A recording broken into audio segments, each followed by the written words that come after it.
2024 জানুয়ারির শেষ সপ্তাহে প্যারিসে যুক্তরাষ্ট্র, মিশর, ইসরায়েলের গোয়েন্দা প্রধান এবং কাতারের প্রধানমন্ত্রী বৈঠকে বসে গাজায় যুদ্ধবিরতি নিয়ে আলোচনা করেন।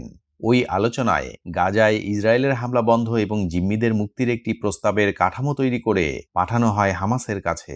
সেই কাঠামো পর্যালোচনা করে হামাস গত 6 ফেব্রুয়ারি 2024 তারিখে একটি প্রস্তাব দিয়েছে।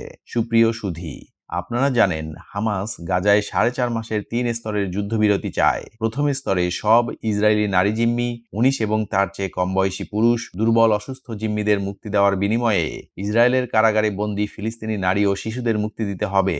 দ্বিতীয় ও তৃতীয় স্তরে বাকি জিম্মি ও বন্দীদের বিনিময়ে সম্পন্ন হবে এবং এর সাথে সাথে গাজার বিভিন্ন এলাকা থেকে ইসরায়েলি সেনাদের প্রত্যাহারের প্রক্রিয়া শুরু করতে হবে। গাজার হাসপাতাল ও জরুরি পরিষেবা কেন্দ্রগুলো পুনর্নির্মাণের কাজও এগিয়ে নিতে হবে।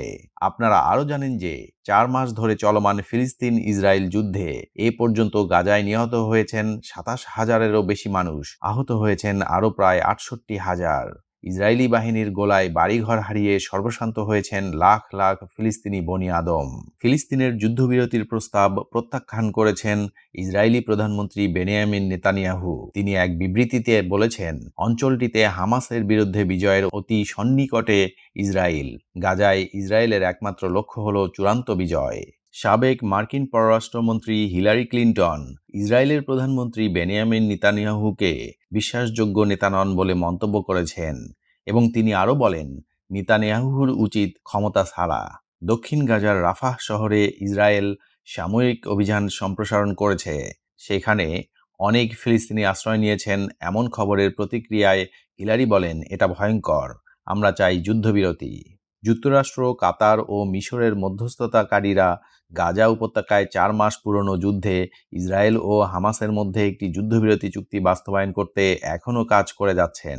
মধ্যপ্রাচ্য সফররত অ্যান্টনি ব্লিংকেন জানিয়েছেন, ইসরায়েলের প্রতিক্রিয়ার পরেও আমরা আশাবাদী এ অঞ্চলে একটি কার্যকর শান্তি স্থাপনের সুযোগ আছে। মানবিক দৃষ্টিকোণ থেকেও আমরা আপামর বিশ্ববাসী চাই শান্তির সুবাতাস অবিরত বহমান থাকুক।